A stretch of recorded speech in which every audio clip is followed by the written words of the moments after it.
Hello, good afternoon. Welcome to the Centaur Theatre's Wildside Festival, this year in its 24th edition. My name is Rose Plotek, and I'm the curator of the Wildside Festival, as well as associate artist at the Centaur Theatre. This year, we've taken the Wildside Festival online and directly into your homes. We're pleased to offer you great art made by bold and brave artists who've truly embraced the challenge of art making in a pandemic. Everything in the Wildside Festival is available free on the Centaur website until tomorrow, Sunday, January 31st. So please head over there, check out the 5 amazing shows we have on offer. New to this year's Wildside Festival is the Catalyst Project. This new initiative at the Centaur is a group of 9 artists who've been writing new works throughout the season. These works are still in development, and we're excited to share excerpts from them with you today. We've got 4 writers sharing their work with you today and 5 more writers tomorrow, so tune in to see more. The Centaur Theatre is located in Montreal. Long before Cartier sailed up the St. Lawrence and encountered a nation of Iroquois people in a place called Hochelaga, the island, which the European settlers chose to call Montreal, has been a point of creativity, conference, conflict, and exchange for many Indigenous peoples, including the Anishinaabe, Huron-Wendat, and Abenaki nations. The people of the Kanien'kehá:ka Nation, known in English as Mohawk, are now the caretakers of the land and water around Montreal. In their language, this island bears the name of Tiohtià:ke, which means broken in two because of the way the river breaks around it. The river has made contemporary Montreal into a vibrant, diverse city. That diversity is inspiring because it's by telling each other our stories that we build bridges between our different cultures and languages. Our hope is that the Centaur Theatre can offer you stories that build a bridge to you no matter where you are or where you come from. These are all stories that explore our hearts and hopefully open our minds to affirm our collective humanity. Reading today from excerpts from their new works in progress will be Celie Quest, Raoul Gandhi, Nils Svensson Karel, and No One, artist known as No One. After each writer has read an excerpt of their work, I'll do a short interview with them to give you a little bit more information about their work and their process. Our first writer today is Celie Quest, who will be sharing an excerpt of their work in progress, Modeling. Celie is a trans-disabled writer, performer, facilitator, and environmentalist, working primarily in literary and body-based composition and curation. Reading with Celie today is Prince and Ponsa. Please welcome Celie and Prince reading from Modeling. Scene 1. Lights up. Marlo and Sandy in Sandy's living room in a private apartment by photo equipment. Views of kitchen counter and hallway. Marlo in zip jacket with backpack on after first arriving looks around living room to a few framed photos. Sandy by kitchen. Thanks. Tea would be nice. These portraits have a very intimate tone. Yeah, I've done all kinds of series. The more risque ones aren't in the living room. What about this? Close your eyes to just smell it and then tell me what you think. Real vanilla. Rose. And I'm not sure what else, but such a fragrance. I think let's go for it. You won't say no to something that delicious, right? All right, since you put it that way, thanks for sharing a treat. You've gone more risque than this, huh? All artists have to push themselves. Through photography, we can encounter unique, sublime bodily realities. I like opportunities with models which let me depict that. Well, I guess exploring what presenting one's body for art stirs is what got me to try modeling in the first place. It's feeling about warm enough for me to get ready to work. Just tell me how you want to proceed. I'll take my tea as is, by the way, undiluted. Great. I'm glad you have the day open. I know it's a long booking. It just takes time to get into territory that I'm hoping for, eh? So meanwhile, make yourself comfortable, and if there's something you need for that, just say so. Marlo begins removing clothes. Somewhat anxious, Marlo fumbles and catches the jacket zipper up at the top, right on their chin. Sandy's been getting tea mugs in back of where Marlo stands, notices struggling, and comes up from behind, touches Marlo's shoulder, then moves in front.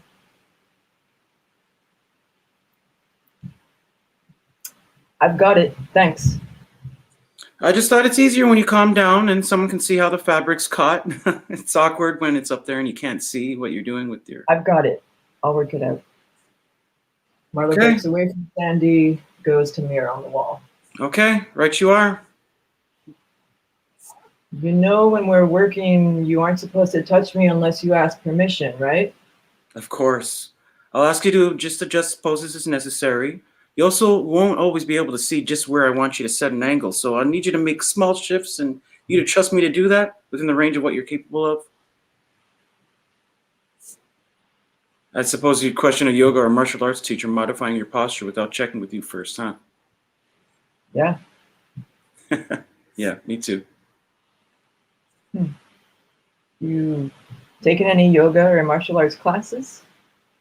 Found any welcoming around here? I prefer training on my own terms. Let's set up.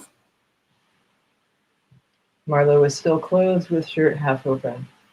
Sandy removes layers to short sleeves, adjusts lights. Is this warm enough for you to have your clothes off? I can turn it up. Yeah, just up a notch would be good. Marlo starts moving out of the centrally lit staging area. Wait, will you stay and take them off here? I'd like to start with pictures of that. Oh, I brought my robe and some drapes like you asked. You want me to get them out? The drapes here will work. That's not necessary right now. I know for art nudes, models undress separately and go from robe to nude at the model stand. We divide the person you are outside this function and the figure to study you are once on the job. But I want to depict someone becoming naked before the eyes of an audience looking for aesthetics. Witnessing that shift informs the rest of the shoot. You mean showing behind the scenes can add to the magic? I can do that. Do you want me centered under the lights? Yes, facing me. Please remove your clothes slowly, accepting underwear for now. You can decide how much you want to acknowledge me with the camera or not. Marlo gets ready. Yeah. Stands looking towards Sandy. Begins very slowly lifting off shirt. Drops it to side. Then unfastens jeans and slowly slides them off, keeping gaze towards Sandy. Sandy takes a number of shots. Excellent. Thanks for that opening. Nice pacing, too. I noticed your torso engaging a bit differently on the left and the right, and it looks like your weight favors one side. Yeah, I do have a degree of asymmetry in spinal curve. I also had a groin hernia, so sometimes when I bend or stretch, you can see a difference where the surgery was. But I can do fine with a range of poses. And if you want me to present more equally weighted, I can try. No, just let yourself be in the posture that feels natural for you. I like the asymmetry.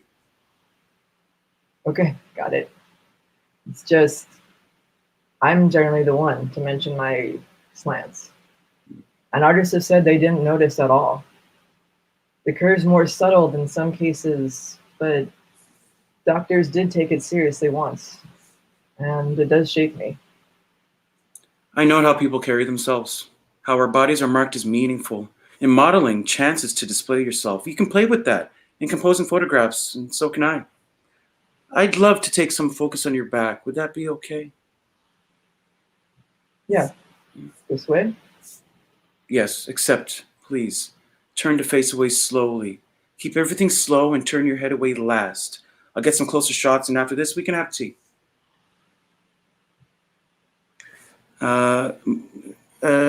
Marlo resumes forward stance, waits for Sandy to begin shooting, begins slow pace turning to show back, keeps head looking back toward camera till way around. So, you had some doctors looking to your curvature, huh? Stay right there, will you? How do you usually feel as the modeling session proceeds? What do you mean? Well, let's start with what you notice physically. Marlo faces away, speaks carefully while holding still, shifts arms, hips subtly to show different angles. When I do figure modeling jobs, requiring lots of gestures and long poses, I can get into pushing myself with what creative postures I can hold. I feel a rush with making tableaus. but sometimes too clever for my own good. It takes me a while to relax more for photo sets. Because the camera's been used in more medical contexts? Hey, I could use that tea now. Can we take a break? Sure. I'll turn off the glaring light while we do that. Marlo pulls the shirt back on and takes a long drink. About relaxing for photos. Modeling for people snapping nude images of me is how I see how my back looks from the outside, not just the partial views I get in a mirror. Still odd to see that unadorned, not suggested in a charcoal sketch. I don't think I had to get medical photos taken. I remember seeing a girl's pictures who'd agreed to be an example for other patients. I was a bit sorry for her. I'm glad it wasn't me. Never talked like this at a gig before. But usually the artists you model for don't have apparent conditions, right? Right. Some people say I'm brave. I'd just say going ahead despite the unknown is the only way I've gone anywhere. I think you can understand feeling that. I heard a rumor you might have some kind of disability. Your name came up at a painting group. Someone mentioned seeing work of yours in a show and overhearing that you had a condition going on that is not addressed in your themes and you rarely meet with the public. Trying to look you up, I noticed you don't promote with self-portraits. The point is your artistic vision and services as a photographer, not how you look, right? Still, I wanted to know why you approach your work the way you do, and why no stray images of you are on the internet. I like to meet Crips. I identify that way, though I never tell able-bodied clients that. And if you're uncomfortable with the term, I promise I won't use it with you again. But whatever you call us, we have a unique affiliation. And I like learning about who we are.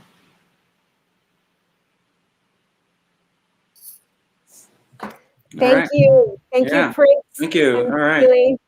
Really great to have you with us. Thanks, Prince. Awesome. Thank you. Celie, fantastic. So great to hear those words read out loud. Can you tell us a little bit about the inspiration and the impetus for the piece? I have a great need to have different kinds of disability representation on stage and in all forms possible.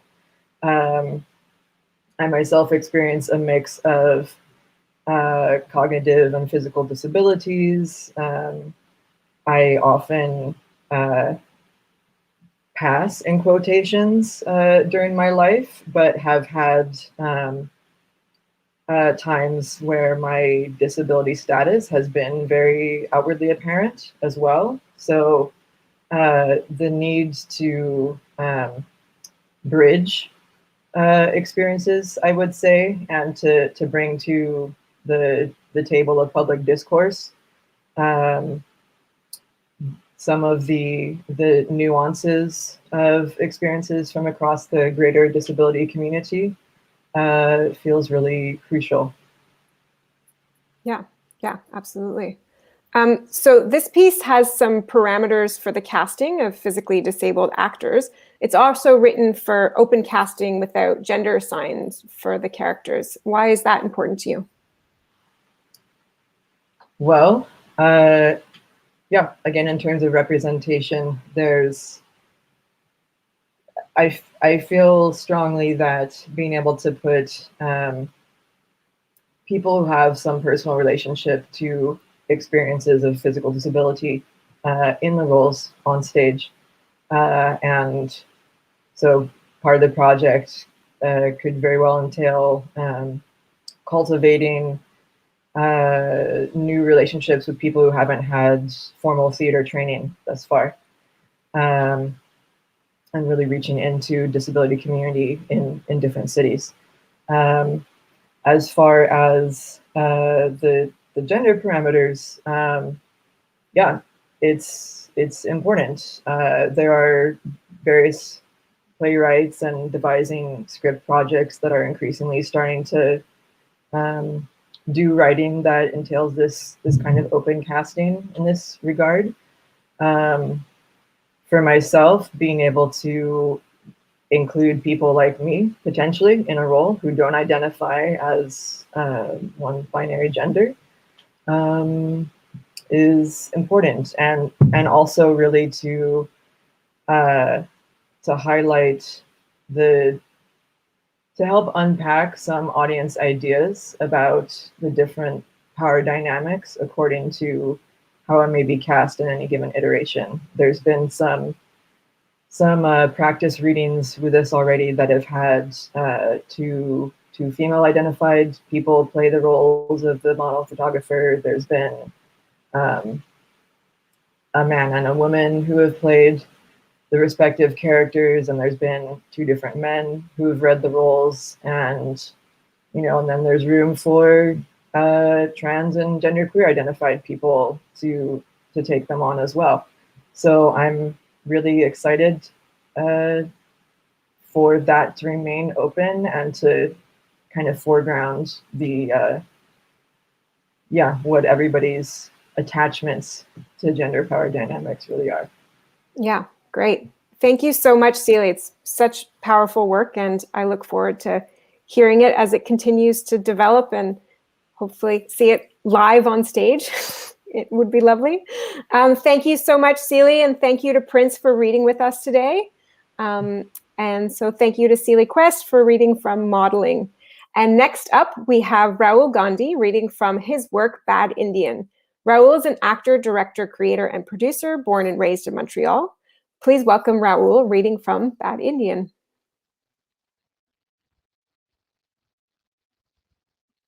When I was younger, my mother would make cake, normally around my birthday. And being a kid who grew up here, and I did grow up here in case any of you are wondering, being a kid who grew up here, cake to me was like this really great, sugary, chocolate-filled ice cream cake, like from Dairy Queen or McCain, you know the one? And so I asked my mom, hey, what kind of cake are you making? And she turns to me and she says, spice cake. Spice cake. How many of you grew up here in Canada? And how many of you have had this spicy cake, this Gujarati cake, hanvo? Well, I guess growing up for you was a little bit different than it was for me, huh? You'll never really know what it's like. It's spicy and kind of savory, dry and moist at the same time. Lentils and rice. Now this was the best birthday present for any 13-year-old kid who looked like me so that I could look more like them. Look at them. I mean, look at what they look like. No mustaches. Now look back at me and look at them. See the difference? That is why some people say that I have an agent. For real. Makes me question it too sometimes. Everything I do, every platform I perform on, is it just a consolation for my skin? Has all of this just been the white guilt casting experience? Then I remember the years of training that I've had, and the experimenting and the failing and the hard work and the networking and the failing, but not everyone sees that. What they see in me is what they see on me. They see this, they see this, they see these, they see somebody getting work because of the color of their skin. Some folks see me checking a box, being the required minority in a production. Apparently, it's much easier to find work if you're diverse. I did not get that memo. Thing is, when I was younger, I really just wanted to look like this. This is what I wanted to see on me. So, first thing I did with my birthday present when I was 13 was get rid of that little mustache I had. Looking back, I doubt anybody noticed, but I was more confident. Funnily enough, I still really cannot grow a great mustache. Not like these guys. Look at these. Thick, and this one right here too. Yeah, I definitely do not look Bollywood enough either. I mean, I could never be cast as a real Indian. Yeah, actually, somebody once said to me verbatim, Rahul, you're so handsome, not like a real Indian. Another time, when sifting through applicant CVs at an old job, my manager turned to me and said, oh, look, he has an Indian name. Do you think he's a real Indian, or do you think he's like you? Did I think he was a real Indian, or did I think he was like me? Ugh.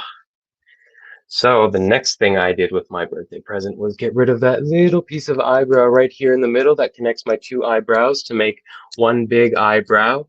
You don't see any of these movie stars with a unibrow now, do you? No. Leave it to the white folks to divide and conquer. Now, I knew I wanted to be an actor in my teens. So when it came time to do a play in college, well, let's just say there wasn't much room for me to be cast in a lead role in my CJEP's production of Cabaret, the musical. Now, I didn't see it that way then, or even now. No one should ever pay to hear me sing. I was cast in a small role, and I wasn't not cast in a lead because I'm brown, I think, which is something I have to think about every time I'm cast or not cast in anything. Those other students were totally better in those roles than I would have been, but my point is, isn't it weird to think of Ernst Ludwig, the Nazi villain in Cabaret, or Cliff, the American writer visiting the Weimar Republic, as an Indian guy, as somebody who looks like me? I find it weird. Is it weird that I find it weird? Do I find it weird because I was born here? Would a production of Cabaret in India be cast with people that look like me, and would seeing white people in those roles be weird to them? Could I ever be cast in any historical fiction at all? Would you find it weird if I was? You. You hold all the power. You get to vote on what you see with your wallet and your voice. So, could I ever be cast without the connotations that come with my skin and my body and my hair? Anyway, CJEP, pre-show, time to put on the stage makeup, and in the guys' dressing room, I was the only one who had to wear a shade of foundation called Warm Honey. Everyone else there, dudes with names like Cole or Patrick or Sam, they all got the same foundation, but they had to buy one especially for me. I don't know why, but I was embarrassed. I was so embarrassed. I wanted them to mix it. I wanted them to blend it with something, make me lighter, still brown, but lighter. I wanted to blend in. Maybe then I could look like that. Maybe then I could look like an actor. Maybe then I could be an actor. But I don't look like an actor. I don't. First rule of Fight Club is don't talk about Fight Club. First rule of the biz, you don't get to talk if you don't look like that. Don't bother. You won't be seen. I can't even begin to unpack that six-pack. So, look at me. Not one ab, lots of hair. Seriously, I mean, I'm covered in it. It's everywhere, and I'm probably just as sweaty as that. This is me. Do I look like any of the actors you know? Could you name an actor that looks like me, that has my body or my skin or my hair, aside from, Dev Patel, who I don't even look like, by the way? There is such a focus on white, male, hairless hyper-athleticism in movies that we love. Producers love to assault us with the same spiceless flavors of masculinity. What about the rest of us? What about the rest of our bodies? What should an actor look like? What does an actor look like? Not me, I think. But here I am. Navigating this has never been a piece of cake. And so I ask you one more time, am I a bad Indian for wanting to blend in? Am I a bad Indian for liking ice cream cake over spice cake?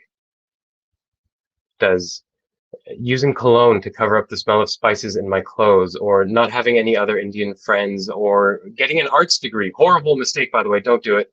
Does that make me a bad Indian?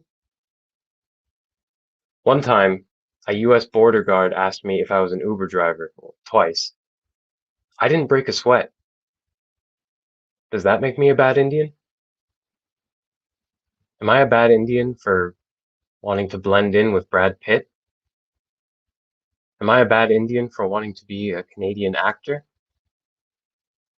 Half the time when I tell someone I want to be an actor, first thing they say back is, "Oh, you want to be an actor?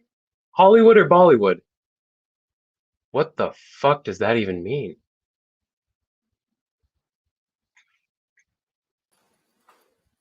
Fantastic. Oh my gosh. Thank you so much. Oh, Thank you. beautiful. Thank you, Raul. Can you tell us a little bit the starting point for this piece? Yes, definitely.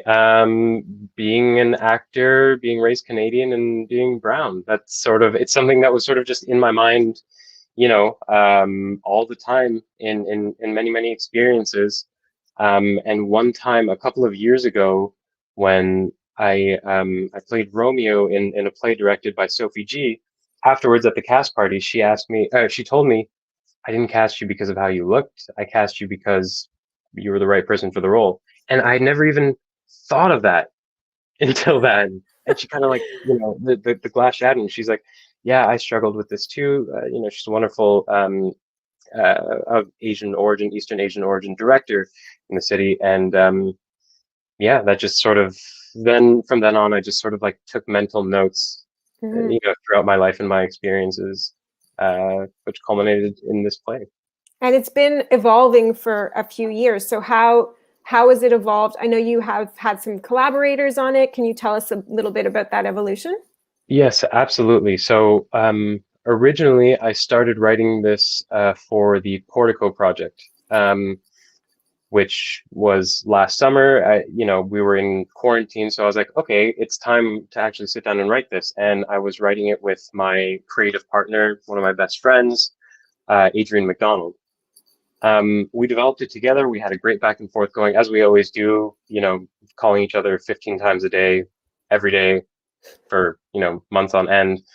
And I actually wanted to speak a little bit about Adrian because last summer, him and his wife, Cassandra, got into a terrible car accident on their honeymoon while driving across Canada.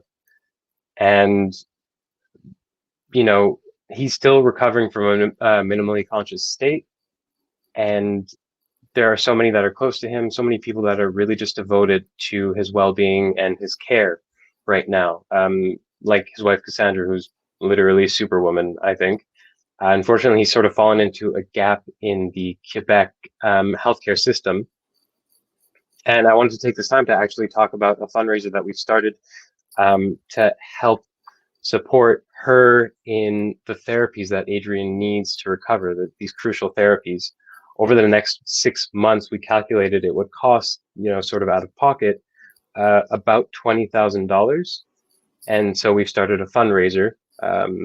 If you Google a GoFundMe campaign, right? Yeah, sorry. Yes, It's a GoFundMe campaign. If you Google "Help Adrian Heal" GoFundMe, if you Google those words, you'll be able to find it. You can read more about it. We'll also post it on the Centaur's page under this stream. Yeah, and personally, it was definitely a lot harder to work on this because, the reason I'm an actor and I've pursued the arts was because Adrian supported me and I supported him, and we pushed each other and we were rivals and we helped each other. And working on this without him, especially at first, I couldn't get a single word on the page. So it was definitely an uphill battle. But all that being said, Adrian's battle is sort of bigger than this, and that's why I was like, no, I need to continue working on this. I need to finish this because, that's what he'd say. Mm-hmm. And he's recovering, and it's really great to see. But there's still a lot that needs to be done. Well, thank you for telling us about him, and we have that. We'll make sure that link is also on our Facebook page. And congratulations! It's funny and it's in your face and it's a beautiful piece. And I look forward to seeing it in person someday, hopefully soon. Someday. Thank you so much, Raul. Thanks. Great to have you with us. Next, we have Nils Svensson Karel sharing an excerpt from his play, The Box. Nils is a performer and writer, a Swedish expat who graduated from the Dawson College Professional Theatre Program. And reading today with Nils is Patrick Abelard. Here are Nils and Patrick reading from The Box. Scene up. An apartment being packed up for moving. A coffee table, some shelves. On the coffee table is a notepad, presumably with a moving list, and a small, lonesome figurine, once part of a pair. A few cardboard boxes are strewn around. In front of one is Finnegan, dividing up stuff.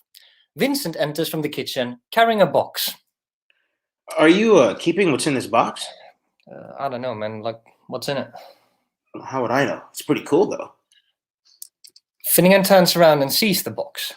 It is different from the rest of the classic cardboard moving boxes strewn around the apartment. It is a beautifully carved wooden box.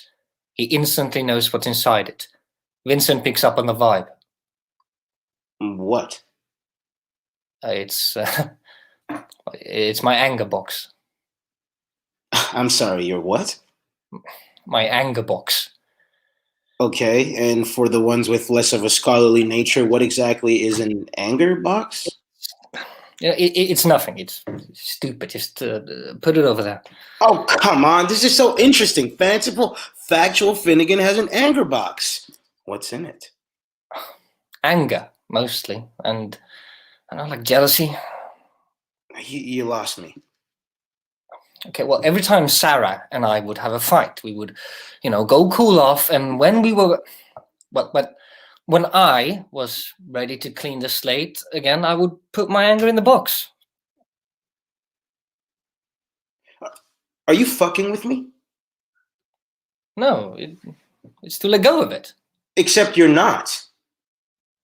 What do you mean? Except you're not letting go of it. You're holding on to it, like literally in a fucking box. That can't be healthy, man. How long have you had this? Like a few years. A few years? Like four or five? You have literally carried pent-up anger with you for 4 or 5 years? Yeah. And you bring this with you when you move? Yeah. What? That's fucking crazy. No, Finn. it's not. It's a coping mechanism. That's all. No, Finn, a coping mechanism would be something that would help you cope with your problems, not something you shut them away in. Okay, we all deal with shit differently. Isn't that what you always say? Yes, we all deal with shit differently, deal being the operative word here. Okay. Are you dealing with this, Finnegan? Whatever, man. Can we drop this? Okay, what did Sarah think of this? Finn? I don't know. What do you mean I don't know? I mean, I don't know. I never told her. You never told her. What difference does it make? It makes all the difference in the world. How could it if she doesn't know it exists? Oh, gee, I don't know, Finn. How could you opening up and talking to your girlfriend? Oh, wait, no.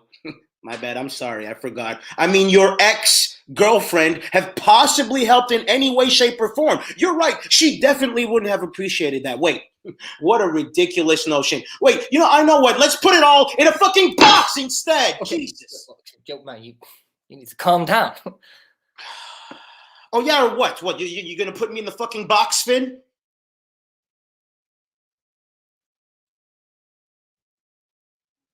Am I in the box? What? Am I in the box, Finn? You might be. Why? I don't know, man. It's been a while. Why am I in the box, Finn? I don't want to say. All right.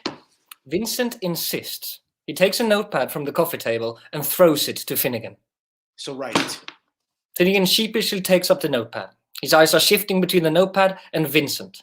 Finally, he scribbles something down and shamefully tosses the notepad on the table. There. That's it. Yeah, that's it. You put me in a fucking box over this? Calm down. You didn't talk to me for 2 weeks, Finn. 2 weeks. I didn't even know what I'd done. I didn't know why you were angry. When you finally came around, I was too scared to ask you anything in the first place. So I just let it go. I figured, hey, if he let it go, then whatever. So will I. I did let it go. No, Finn, you did not. You put it in a goddamn box. You put me in a box over this. So what if I did? It helped me. No, did it help us? What? You and me. Did it help us or only you, Finn? Look, whatever, man. Did it help Sarah? Fuck you. No, fuck you, Finn. I'm sorry that we're not all perfect, Vinny. I'm sorry that this box is such a fucking inconvenience for you, but it's not for you. It's for me. And as long as it's working for me, that's what matters. Oh, yeah, man. It seems to be working fucking miracles. Okay, what's that supposed to mean? Oh, nothing.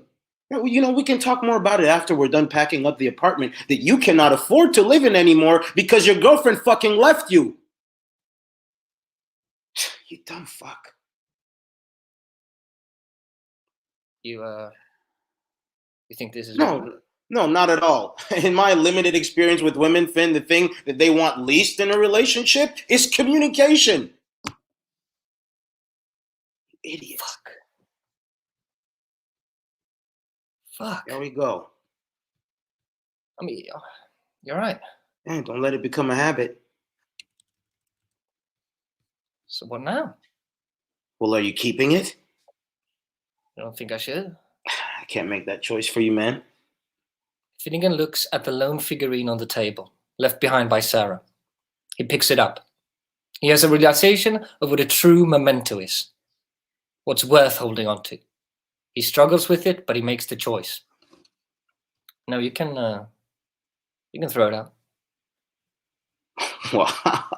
Never thought I'd see the day. Yeah, I get that a lot lately. What? Nothing. Hey, man, are we cool? Yeah, bro, we're cool. Not angry with me? If I was, I would tell you. Message received.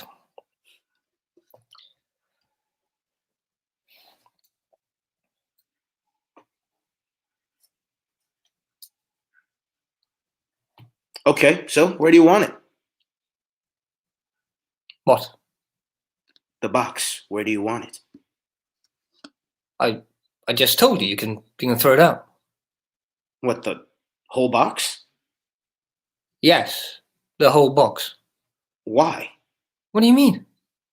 Why are you throwing out the whole box? Because I'm trying to get rid of this stuff. Okay, I mean, you yourself just told me it wasn't healthy. Just carry it with me wherever I go. And well, besides, I think that... Yeah, the contents. Okay, what do you mean? I mean, the contents of the box. What's wrong with the box itself? Okay, now you lost me. Okay, what I'm saying is that you're throwing away a perfectly good box because of the contents. Just get rid of the stuff inside. Keep the box. I think it's pretty. It's kind of tainted there. How do you figure? It looks fine to me. I mean, yeah, but I've been keeping the stuff in it for so long. So now when I look at it, all I see is the stuff. It's like the contents in the box has become one and the same.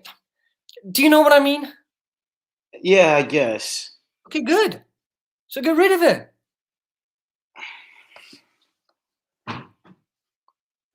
But wouldn't that be the same with anything, though? Say what now? I'm saying the box, okay? Let's say hypothetically it was filled with sunshine and rainbows and shit, right? Wouldn't it be tainted by that and become one and the same with that? Yeah, I suppose you would. But I mean, it's not, though. It's filled with anger and jealousy. Yeah, now it is. Okay, look, Vincent, I appreciate you helping with this, but what is your fascination with this box? I thought you wanted to see me get rid of it. No, I mean, yes. I mean, I'm happy, okay, that you feel you don't need what's inside this box anymore. I would just hate to see you throw out a perfectly good box like this. There's nothing wrong with it. Okay. What would I even use it for? I don't know, the same thing you're using it for now. Then what is the point of throwing this stuff away? No, Finn, I mean the storage. Jesus, use it for storage. Okay, just like you are now. Throw all this shit away and fill it with something else. Okay, like what? I don't know. Like hope. Hope. Yes, hope. What's wrong with hope? Lord knows you need it. We've been packing for hours. I've barely seen any around at all. I mean, look at all these boxes. You got kitchen utensils, power cords, cookbooks that you, sir, never use. Where do you keep your hope? I don't know. I guess I don't have that much. It takes up a lot of space. You got a box filled with anger and despair, and you're telling me you don't have room for a little bit of hope in your life? I mean, if I did, I certainly wouldn't put it in that box. We talked about this. It would become tainted. Only if you let it. What was that? I said only if you let it. The box is tainted because of the contents. If you stop putting your despair and your jealousy and your doubts in the box, it would stop being tainted. Right? After a while, you would look at it and you wouldn't see your anger and you wouldn't feel your jealousy. You would feel hope. You know, fucking sunshine and rainbows. Sunshine and rainbows. Yes. Just give it here. Vincent gives Finnegan the box. Finnegan opens it and takes one last look. He remembers all the moments and how they made him feel. He looks at Vincent, who looks back at him reassuringly. He turns the box over and lets its contents spill out over the floor. A wave of relief washes over him, as if a great weight has been lifted from his shoulders. Now void of all the bad things, the box seems to look different. He admires the woodwork. He inspects the details he hasn't noticed in years. It's beautiful. He puts his little figurine in the box and he closes the lid. I told you it was pretty.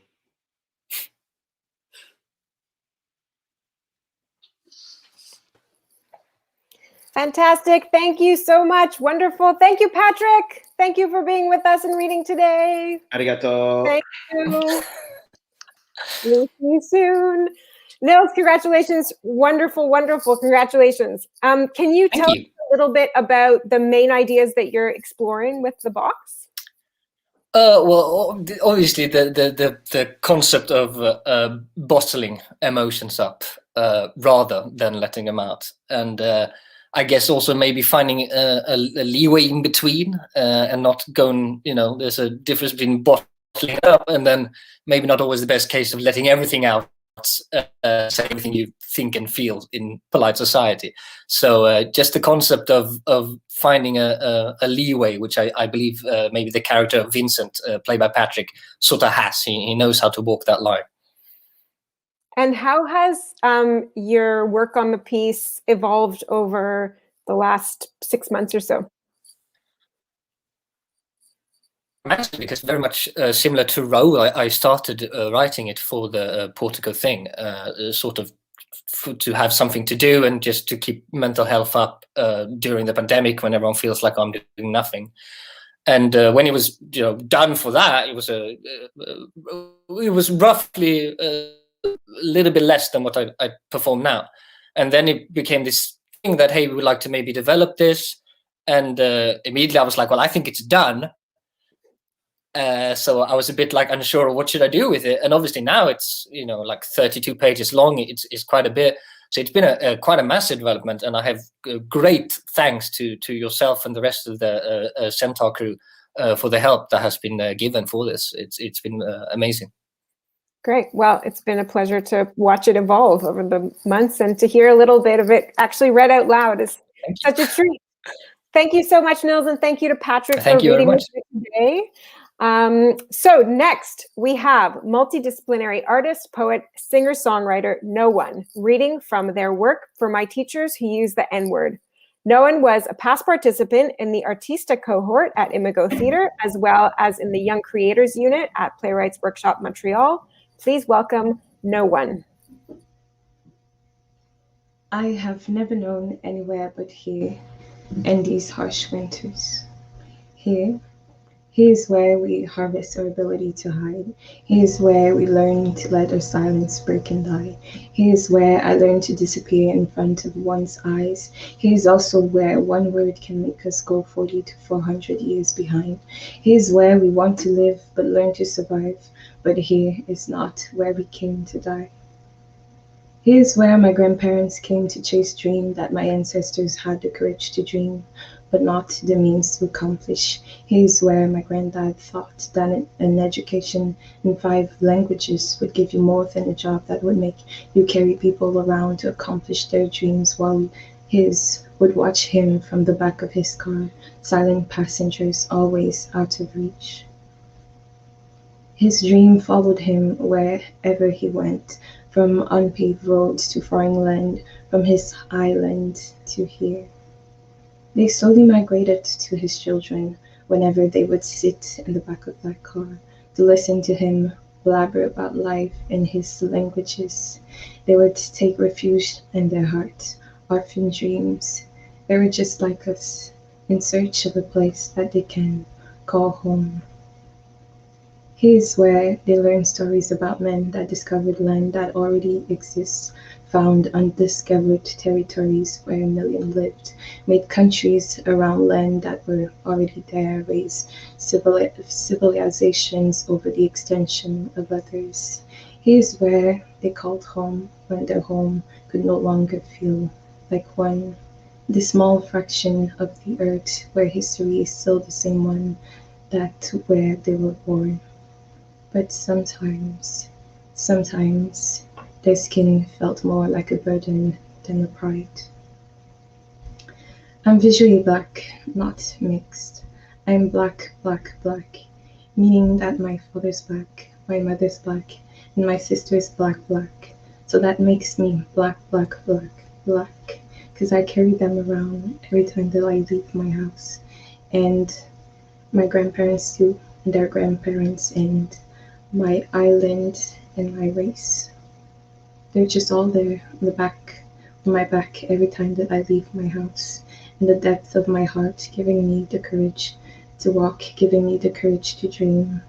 So I carry their dream too, the lost ones, the ones that seem too big to reach, the ones that sat on the back of that car, the ones that seem too big to dream, but also the ones that bloomed from planted seed from ancient roots, the daring dreams that the universe granted us.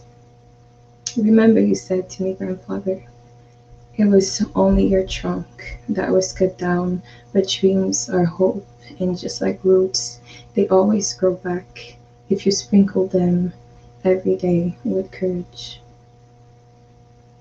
But that I already knew, grandfather. Here was not where I chased dreams. Here was where I would take yours in mind and I make them reach new heights. You said I could accomplish anything here, and I told you I can accomplish everything here, grandfather. But I carry them too. I carry you too. Every time that I leave my house, I carry people with your eyes. When outside, I become other than I was inside. I didn't know. It's not an excuse because you seem to realize what it is whenever we point it out. Perhaps what you didn't know was that our voice holds power and that our lives holds meaning and that we've grown too tired to still hear the same things. So we utilize our voice to point out racism, to silence your voice before you silence ours. Racism was never right to begin with, so sorry is never enough. And it mostly deprived of accountability.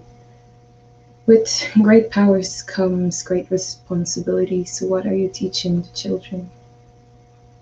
Lies, times, and history cover our shoulders like frail curtains that we always wear, but that we sometimes forget, until hard wind blows through a window, shattering parts of ourselves, making us realize that it was more like a heavy cloak, woven in history, filled with deaths of our people deemed inhuman.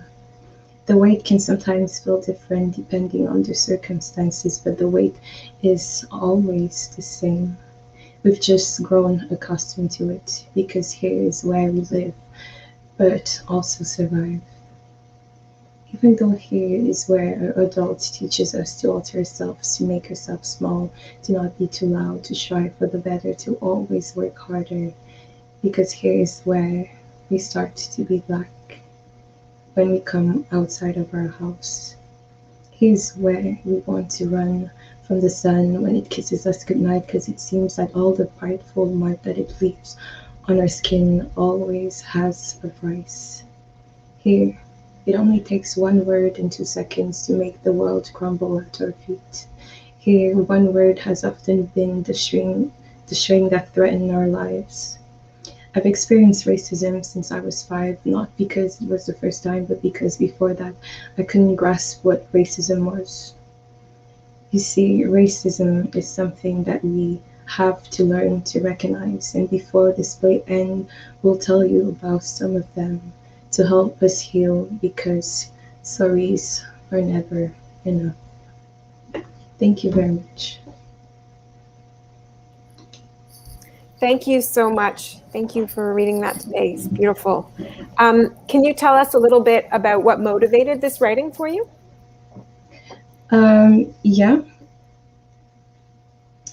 I would, a short answer would be that being Black, there's a lot of things that happen. The long story would be, I really wanted to take the time to talk about like racism with other people and kind of, again, educate people. I think for me, well, I had this idea 6 years ago when I was in school, and I didn't understand why there was not a place where it was kind of deprived of racism, especially in a higher institution where teachers has more studied more. And yeah, well, there was the Black Lives Matter this year, but there was also I don't remember her name. I think her name was Diva. There was all this N-word controversy, and it touches our school and especially my teachers. Yeah, in my department. Mm-hmm. So your writing style is extremely poetic, and what does that writing style offer you as a creator? I really like poetry because it's always mixed with sound. I think it's one of the most powerful form of art out there. And as Amanda Gorman was saying with her inaugural poem, that poetry is really about emotions and words. It's one of the forms that can convey art the better. So I think that's one of the forms that I like. I like poetry and I like music. Mm-hmm. Yeah, which are your two main practices, and Exactly. it's the poetry kind of, there's a necessity to distill, and your writing really accomplishes that so beautifully. Thank you very much. Thank you so much. So beautiful to hear that work, and it's been such a pleasure to watch it evolve over the last few months.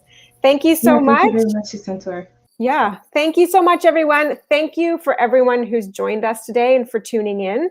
We have 5 more writers who will be sharing their work tomorrow. So please tune in again at 2 p.m., same time, same channel. I'd like to take a moment to thank our sponsors, Canada Life, for their generous support of the Catalyst project, as well as Hydro-Quebec for their ongoing support since 1999. Thank you all. It's been a pleasure to hear all of these beautiful writers' work, and we'll see you tomorrow back here. Thanks, everybody.